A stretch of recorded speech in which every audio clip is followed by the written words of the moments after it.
Hey guys, welcome back to another episode of Los Artilleros. I'm Dan86, or as some of you may know me as Dan. Um, Welcome back to the place where we talk about Arsenal Football Club in the Premier League, and as well as Chivas de Guadalajara in Mexico. I apologize for not doing last week's episode. Pretty much nothing really happened. It was all about build up to the Europa League, and not much was happening with Chivas, obviously, because their season's finished. So I figured I'd just wait for the Europa League final to be done with and then come back to analyse that. So here we go. Let's see. We'll also be talking about Mexico as well towards the end of this video. So that's cool. So let's just start off with get all the bad things out of the way first. Start off with Arsenal first. Not really the perfect outcome, I don't think. It could have been better. It was a massive game for Arsenal. I think it was the biggest game of the season by far. Probably the biggest game Arsenal have played for years, I think. We needed to win it. We needed to get back in the Champions League. We needed the extra money. I can't emphasize enough just how huge this game was. And they had like 2 or 3 weeks to prepare for it. They all went out there early. The team manager, coaches, they all went out there early. You think, okay, they're going to have a really good build up, plenty of time to train out there. They know how big a game it is, how big it was for the fans.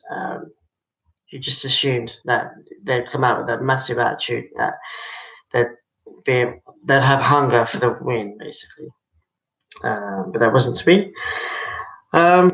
So let's get into it. So the first half, I thought was a pretty decent first half, in my opinion, considering how Arsenal and Chelsea have played this season, especially towards the end of the season, the last few games. Both were poor, in my opinion. I think Chelsea were. It was a toss-up, I think, of Chelsea, Spurs, Man United, and Arsenal, who would finish third and fourth. I think it was just a little bit of luck. I think that Chelsea got third. I think Tottenham probably deserved it a little bit more, but they didn't. They crumbled as they normally do. So both teams weren't exactly on great form going into it. I think that it was a fairly even first half. But both teams had decent chances. I think Arsenal had the better chances. If I remember rightly, I think Aubameyang hit the crossbar or the post at one point. It was very even, and I think that Arsenal should have capitalised on their chances. I think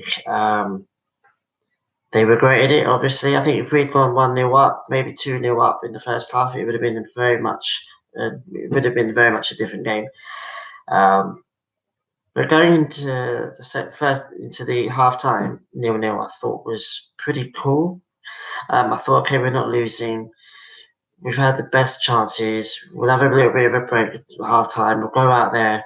The manager will say something inspirational, and then they'll go out there and put Chelsea to the sword. But it didn't happen. It was 1-0 down, I think, in the 50th minute. And it was 2-0 down. And I think both the first two goals were pretty. I think all of Chelsea's goals really were preventable. They weren't exactly amazing goals. It's just we just switched off and then capitulated and rolled over, and we had no answer. I think Roby had an unusually good impact from the bench. I don't rate Roby that much. I think he's got youth on his side still, and he's got the ability, but he's got no end product, in my opinion. But he came on and scored a goal. Probably one of the best goals he's ever scored for Arsenal. And at that point, I think it was 2-1 or 3-1. I think it was 3-1. 70 odd minutes. I think there could be a comeback on. Obviously, we saw in the Champions League the comebacks that were happening in their semi-finals, but obviously it wasn't meant to be. Hazard, I think, had a decent game for them. He was always going to be their main danger, their main player, and he performed for them. I think he got 2 goals, maybe an assist as well. What can you say? I didn't expect Chelsea to fight for it that hard. They were already in the Champions League. It was just a trophy for them. But as you can see, as you can tell, they had more fight than Arsenal did. Especially in the second half. Second half was probably the worst I've seen Arsenal play for a while, and that's considering all their crap performances over the last year or two. So it wasn't the greatest. Obviously, for me in particular, we went to the Inglewood Hotel in Inglewood, here in Perth, Western Australia, to watch it. It was a 3 a.m. kickoff, so obviously already tired. I had work that day as well. I had the work day before, so I was already tired. But it was worth it. There's a whole bunch of people, a whole bunch of Arsenal fans that go there that are just awesome, to be honest. Singing the whole time. There's about 5 or 6 Chelsea fans in the pub, and it's supposed to be their local, but obviously there's like 50, 60, 70 of us. Probably a little bit exaggerated, but there's a lot of us. And we were singing the whole time, even when we were losing. Chelsea fans poked up a bit towards the end, but we just outsung them. And I think it's the strength of Arsenal, really. It's the fans that we always give 110%, no matter what game it is, no matter who the opposition is, no matter what time it is. There's always going to be people waking up at the crack of dawn or early hours of the morning or late at night going to somewhere to watch the game with other Arsenal fans.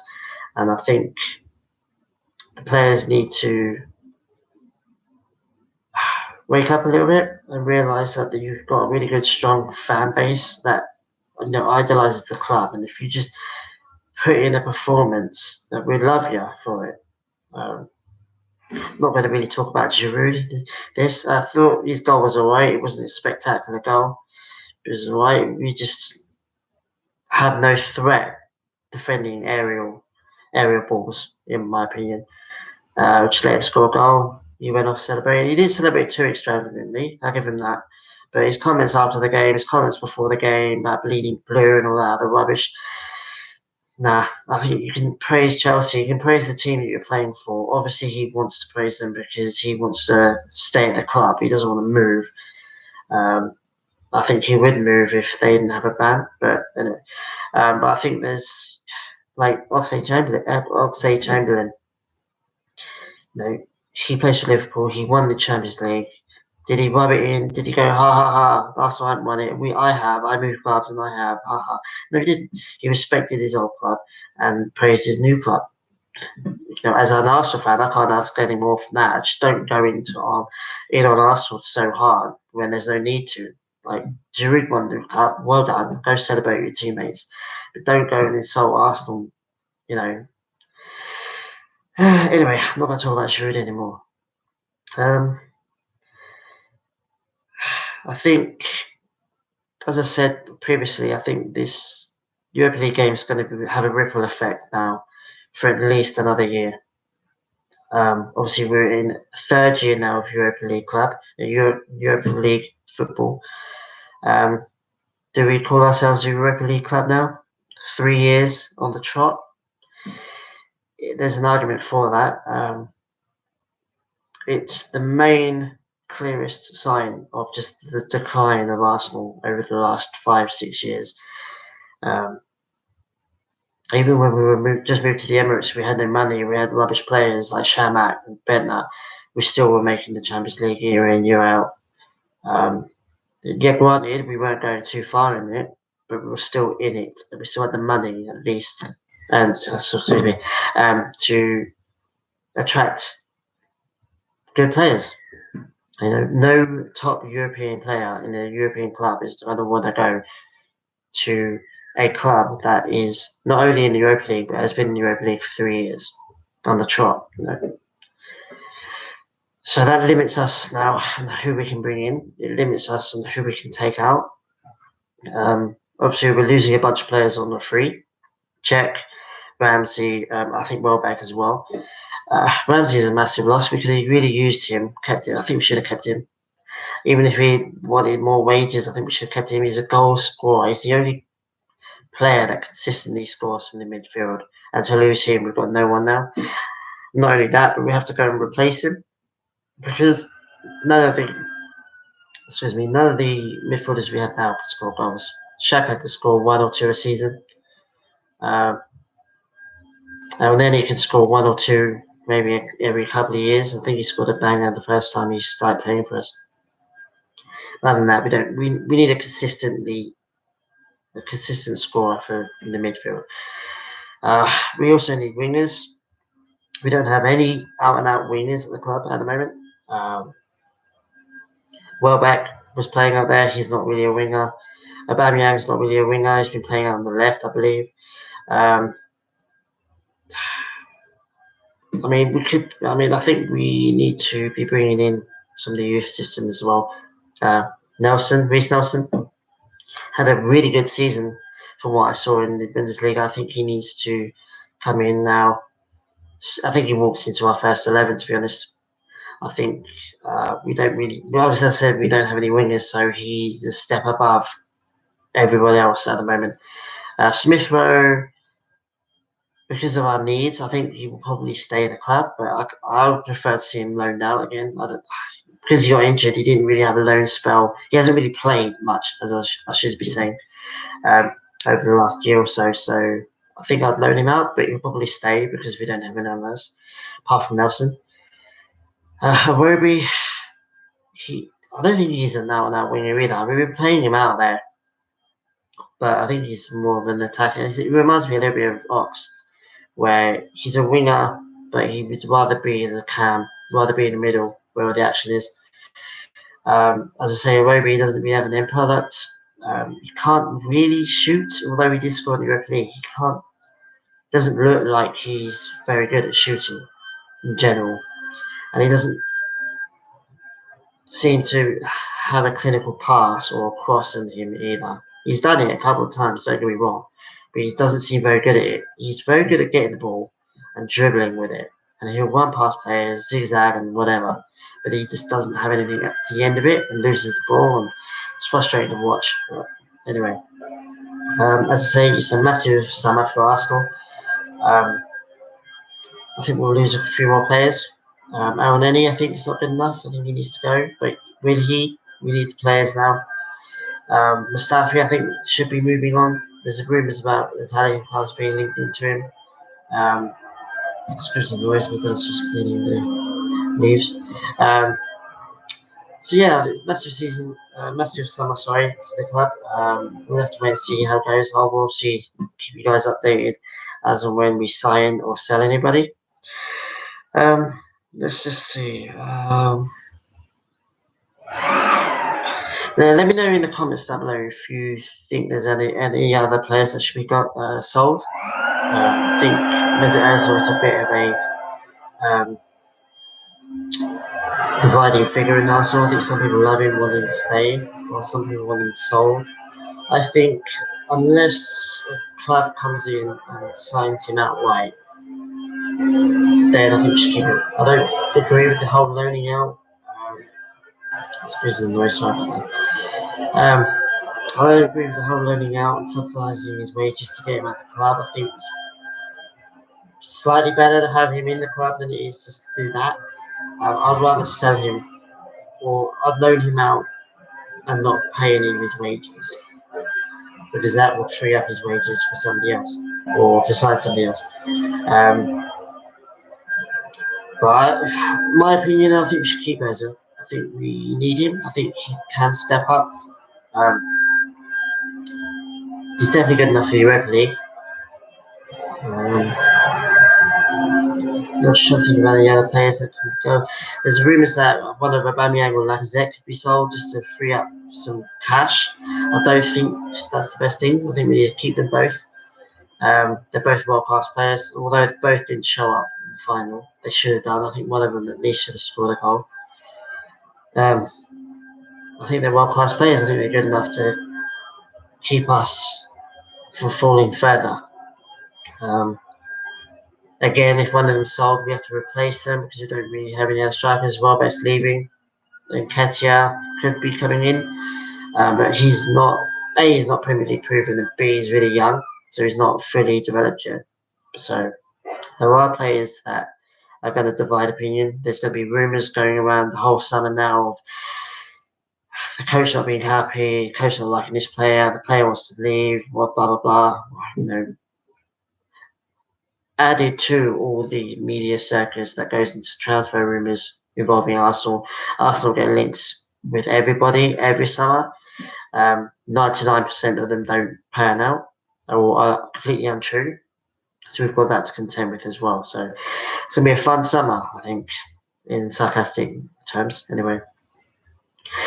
So yeah, that ends my Arsenal segment. Couldn't be worse, and in my opinion, I think we should have won the Europa League. We could have won the Europa League. We let Chelsea just win it. I don't think Chelsea were that good. They're obviously better than us, but I don't think they were good. I think it was more of a case of we were really bad, more than they were really good, in my opinion. If they were really good, they would have scored at 6 or 7 or 8 against us that day, because we had such a terrible game. Yeah, massive summer, as I've said. I just think that there's going to be such negativity now. There was negativity last year until we got Emery, and then Wenger finally left, and we were able to celebrate him without having to put up with the Wenger in, Wenger out crap anymore. It's a brand new start. No one knew what was going to happen. Anything is possible in football. Blah blah blah. And now it's just all like same old, same old. We're a little bit better. We're one position higher than we were last year, and we got one round further in the Europa League than we did last year. So there is a slight sign that we've improved. But this club, this team needs major surgery, as Robbie from AFTV says. Needs major surgery. I agree with that. We need to get rid of a load of players. We need to be careful and calculated on who we bring in and how much we spend, and getting the best players for the tiniest price. I mean, it goes back to when we first moved to the Emirates. We were sold a lie. We're going to move to the Emirates, have a few years of pain and no money, and then boom, we're going to have all this money. We're going to have more money than we could do with, and we'll buy all these top players and blah blah blah. 2019, and we've got £45 million to spend, when Liverpool spent 75 million on one player recently. You can't get a top quality player for 45 million now, not even a goalkeeper, and that's crazy, but it's true. So we're going to have to sell some players, or buy cheap young or cheap lower class level players. As long as I don't mind the cheap players, as long as they show fight and hunger and determination and they togetherness. I think there's too many divas in Arsenal at the moment. Too many players riding easy. Ozil is the obvious scapegoat, but there are a bunch of players in that team that probably quite happy to not really try very hard and get quite a lot of money. So I wouldn't mind seeing a younger or a lower class level player thinking, wow, I'm at Arsenal Football Club, playing in the Premier League, playing in Europe. Yes, only to the Europa League, but it's still Europe. I just want to see some fight, some hunger, some determination, some grit, especially in defence. I want to buy a couple of decent centre backs that can defend. They don't have to be world class. They don't have to be world's biggest names. They just need to defend and know how to defend and fight to keep a clean sheet and not just roll over. That's what I'm hoping for, but we'll have to wait and see. So the next thing is Chivas. So what's been happening with Chivas? So Chivas have recently announced that they've got a bunch of players on the transfer list. Alfaro, I think he's on his way on loan to Zacatepec. I think that's how you pronounce it. Pretty right, pretty decent. I would like to have kept him in the club as a competition for Godinez, but it is what it is. I'm not really too bothered about that. He's a young player. He hasn't been given a chance at Chivas, just like many other players. But I think there's plenty of time to bring him in. The massive name on that is Godinez. Don't really know why he's on the transfer list. because Pulido for me is not an out striker anymore. I think he's more of a cam, more of a Mesut Ozil type player. Likes to set up goals and be a part of the build-up rather than have the end product. Obviously, we've got Vega in it, and I thought Vega could have had a better time at Chivas so far. I mean, he hasn't scored many goals. I think he scored 4 goals or so. The whole kind of story, which is not good, to be honest. I honestly believe he'd do better, but he's only been at Chivas for about 6 months now, so he still has time. But it's nice to have backup. Macias, I think, is going. Whether he goes to Leon or Europe or somewhere else remains to be seen. But I think he's leaving. I don't think he likes Chivas. I don't think he gets on with the higher ups in the club. So I think I'm resigned to Macias leaving. So why not keep Godinez to fight with Vega for the top spot? You know, why not play both of them together? Maybe it doesn't make much sense.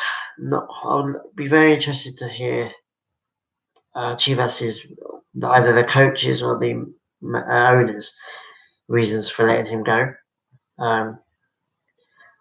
She's young as well. It's just everything going wrong with Chivas at the moment. There's nothing really positive about Chivas or Arsenal, to be fair, at this moment in time.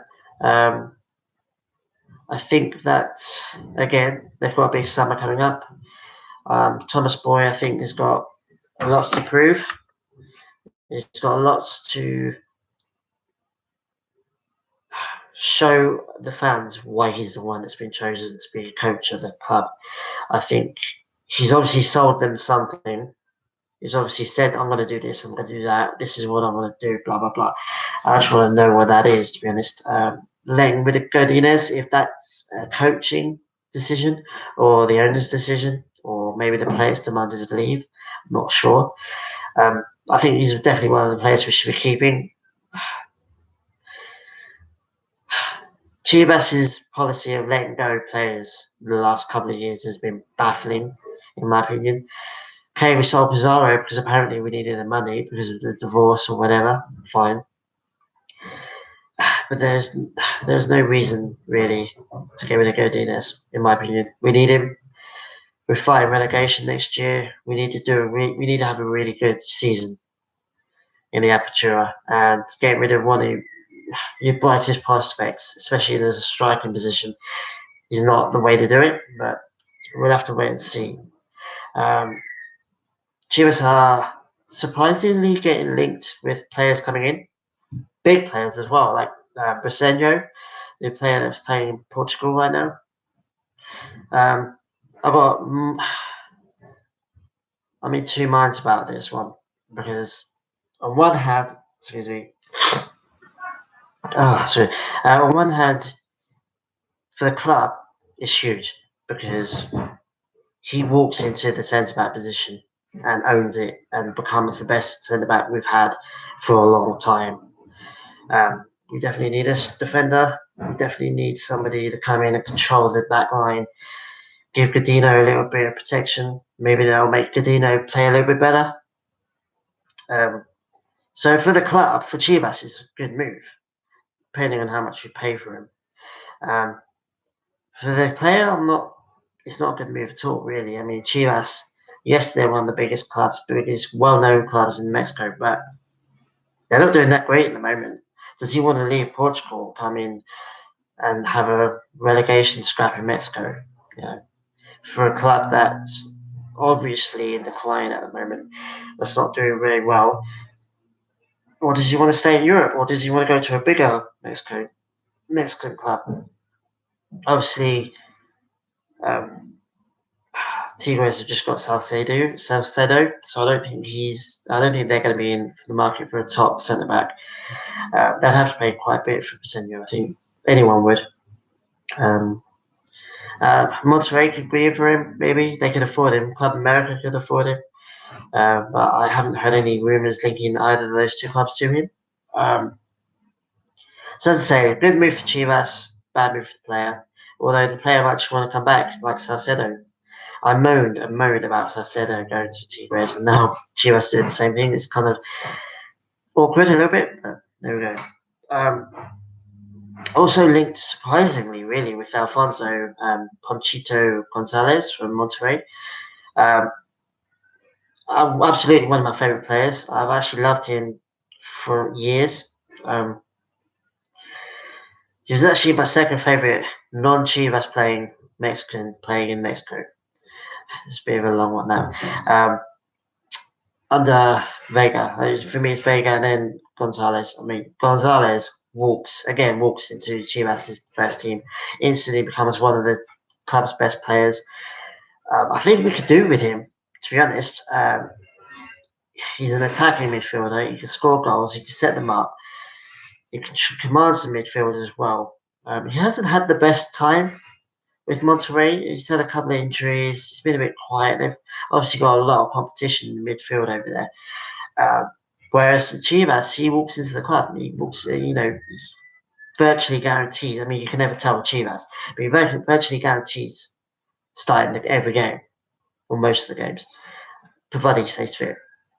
I'd absolutely love him. I'd love to have Gonzalez at Chivas. I think he's one of the players we need. Again, he's going to cost a lot because Monterrey is not going to want to just get rid of him. They're going to want to sell him for big money. And Mexicans, obviously, there's a new rule out now. Apparently, lowers the price of Mexican footballers in Mexico, but I think they're still going to ask a lot for him. Whether Chivas can pay for it or not. It'd be interesting to find out just how much money Chivas has to spend this summer. Because if they've got a lot, then fine. Go get Briseño and go and get Gonzalez. They both walk into the Chivas team. They both make it way better, in my opinion. And they're part of the spine as well. The central defender and the central midfielder that can score goals.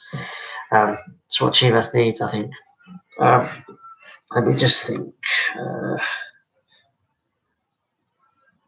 Another disappointing thing about Chivas is not seeing Marin or Basulto on the transfer list. Really confused as to how they're still in the club, how they're still in the team. It'd be interesting to find out the conversations they've had with the coach. Obviously, the coach, I think, has obviously spoken to them, seen them in training, and knows something that the rest of us don't. I'm fully expected to see at least one of them on the transfer list. Get rid of them, especially if we're getting Briseño. I think get him in, or get any top defender in, and I'd let both of them go. But I'd like to have seen at least one of them go. Very strange as to why they're still playing. I think they're the two, probably arguably the two worst players at the club at the moment. I'm not quite sure what's going on with Madrigal either. I don't know whether he's staying on loan or whether he's gone back to Monterrey or not. I should have looked that up, but I didn't. I think those three are probably the worst players to play at the Chivas at the moment, and there's a lot of bad players at the moment. Jair Pereira, don't know why he's leaving. I think he should have retired the club. I think we need him. Yes, he's old. Yes, he probably wouldn't start every game, but he's one of the leaders in the club. And don't know why we're getting rid of him. I think we should have kept him. Yes, there's better Mexican defenders out there and younger defenders out there, but he's been a part of the club for a while, and he's a captain, and he's one of our best defenders. I don't know why we're letting him go, but keeping Marin and Basulto. Again, it's just very strange decisions coming out of Chivas over the last couple of years. Even if you don't have money, just keep the players you've got. Keep the good players that you've got. Get rid of the worst players. That's the basic principle of any football club. You get rid of your worst players and you bring in better players and lift the team up. But it is what it is. Again, I'll be keeping you guys informed about any moves that happen in Chivas. They've got a big summer coming up against a couple of European teams, Atletico Madrid, Roma, and Benfica, if I'm not mistaken. I'll let you know. I'll do game reviews for them. So keep an eye out for that. So I just before the end of the show, I just wanted to go into a little bit of Mexico. Obviously, the Gold Cup starting on the 15th of June against Cuba. Should be a decent game. Hopefully, get a decent first win. Well, high hopes for the Gold Cup, to be honest. I know that there's a massive debate going on Twitter right now about is the Gold Cup worth it? Is it a big tournament? Um, should Mexico really be bothered about it? Or the other people, the other side of that argument is that Mexico should be winning it. That they're by far the best team in the cup, and they should be winning it. So you either get people that like we need to win it, we have to win it. If we don't win it, it's a failure. But then we also have the other people that say, not really bothered, it's a nothing cup. Why are we bothering with it? There's send the kids out, whatever. So it's a very dividing tournament that I found. I'm all in for it. I think it's an international tournament. Um, it's Tata's first time as a first tournament as a Mexico coach. I think that he will want to win it. I think we as fans want him to win it for the first time. Get off with a win. Get a trophy in the first couple of months of being a new coach. How awesome would that be? He's been let down by the players refusing to go. Um, Vela, obviously, is a big one. Chicharito, okay, you can get why all these players are not going. You know, Herrera has his reasons, Chicha has his reasons, Vela has his reasons, but it doesn't look good. And it doesn't look good that so many of them are going, nah, I can't be bothered. I've got this to do, I've got that to do, blah, blah, blah. It's like playing for a country is like the biggest thing in football, in my opinion. Getting called up is the biggest thing, the biggest praise you can get. Like, wow, I'm playing for my country, you know. And Mexico is not even my country, and I'd still be hella proud to play for them. And I get it, they've all been playing for them for a while now. They've all been there, done that, blah blah blah. But it still they shouldn't have let go of that pride. Chicharito, I think, has got the best reason. You know, nothing comes before having kids, and you know, it's just crap luck that he's going to have a kid during the tournament, pretty much. I think the others, you know, Herrera could still have gone. I think he probably wouldn't have started much in the group stage, in my opinion. I think he would have started the Canadian game, but I don't think he would have started the other two. He would have had at least a couple of weeks more on his holiday before having to really start getting down to the knockout stages. Vela's the most self-oriented player that I've ever come across. Where the point where he will pass up on a great opportunity because he just doesn't want to do it. There's something about that situation that he just doesn't want to do. He's not happy about doing it, so he's not going to do it. You know, many other players would have gone, okay, I'm going to leave it, let's go to Barcelona for a year or two. You know, because Barcelona is huge. But not Vela. Vela's like, no, I'm happy and let's go to Madrid. I'm just going to stay here. And he's the only player that I've really come across that's like that, where it's like, nah, it's a great opportunity, but nah, I'm not doing it because I'm not happy about doing it. I'm happy here. Very strange. It comes across as unambitious, but I think it's more he knows where his priorities are. And there's kind of honor in that, where he knows what he wants to do, he knows what he doesn't want to do, and he's just going to do that. And he's not going to cave in and do something he doesn't want to do just because of more money or more prestige or whatever. I mean, everyone looked at his LAFC move as a downgrade. And to a point it is, the league is not that great. It's not even better than Liga MX, let alone in the European clubs, leagues. But he's walked into that league and he's owned it. Like, he's doing really well for them. And that's, I think for me, if you're going to if you're a top player and you go to a lower league, the least you can do is own it. And he's done that. He's owning it. He's bossing that league. He's by far the best player this season in America.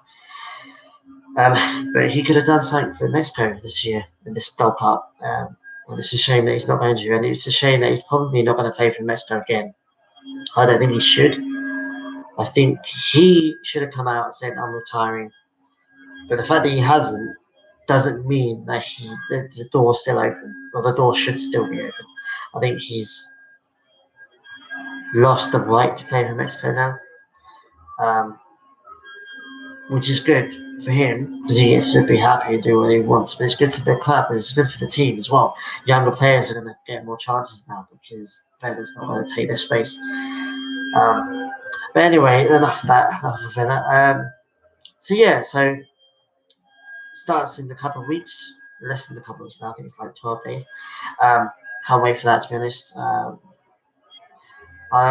be honest, it sounds weird, but I'm almost excited, as excited for the World Cup as I was for the World Cup, because it's a real opportunity to win a cup and win the silverware, and and stamp your authority. And USA's got this whole resurgence thing going on. Oh, we're going to be doing well now. This is it. We've turned the corner. And I think Mexico winning the World Cup will probably slap them back down. But no, we're still the best in the Americas. We're still, in North America, we're still the best. Again, it would be good for Tata Martino. I think he needs, with all the setbacks he's had in the last couple of months, it'd be nice for him to go, walked into this club and we've won a trophy. How cool is that?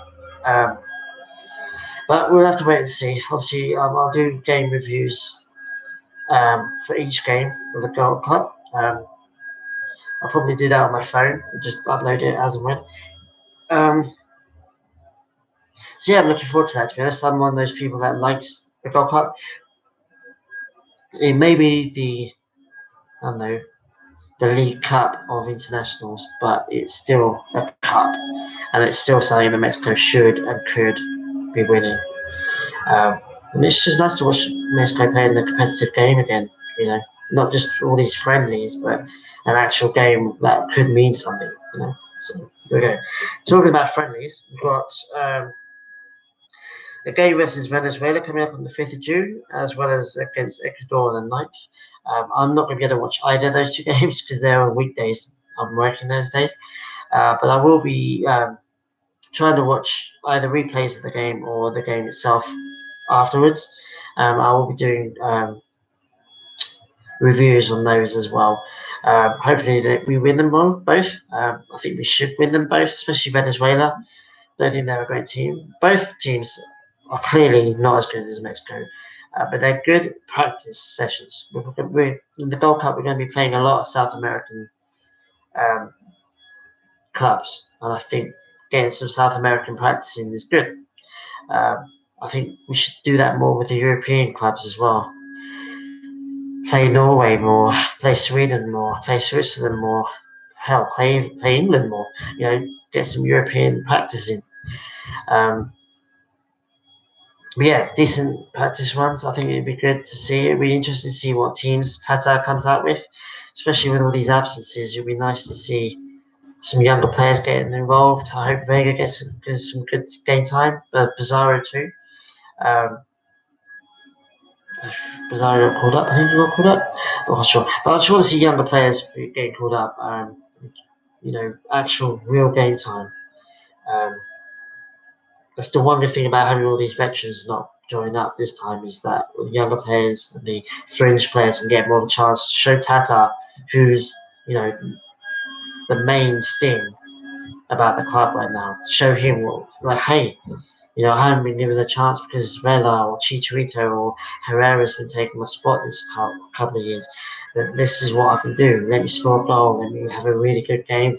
Show you what I can do, and it will show us as fans, that it's not all doom and gloom, and that there are players that can step up, and that maybe not right now, but look like they will step up in time.